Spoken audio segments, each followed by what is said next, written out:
请动土。副总统赖清德、台南市长黄伟綽等人出席新台沙仑病院安基典礼。这座病院占地18公顷，总经费大约500多亿，是沙仑医疗服务甲创新园区的第一期计划，包含医疗服务甲创新、绿色节能、海绵城市、都市再生甲智慧建筑五大设计理念。如果我们这家医院能够成为智慧医疗，或者是精准医疗。甚至是再生医疗的试验场域，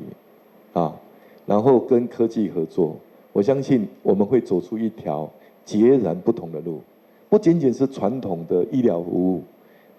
也能够借用医疗服务，让台湾能够跟国际接轨，在数位转型跟净零转型的过程当中，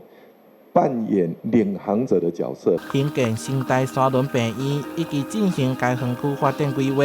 是经过成功大厦几任校长的争取才有的成果。明年将正式动土，预计将开15栋完成所有建设。我想，一个医院的建立只是个起点，我们就利用这个起点当这个原点，把整个这个地方，把整个所谓的以医疗为核心，把健康照顾为核心，把整个食衣住行在这个地方串联起来。沙仑理联科学城有中央研究院、经济部等院局、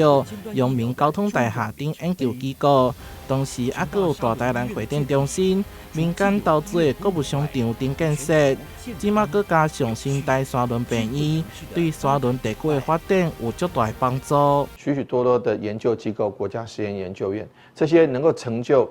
沙仑地区的发展，所以在现阶段，沙仑地区已经看得到许多研发的量能在蓄积了。未来沙仑医疗服务甲创新园区，希望兼顾区域需求，儿童医学甲国际医疗，规划专项为医疗服务照顾，同时开创智慧医疗院区，导入 AI 大数据等科技技术，带动沙仑区域所位以及利林产业的创新发展。台南新闻创会采访报道。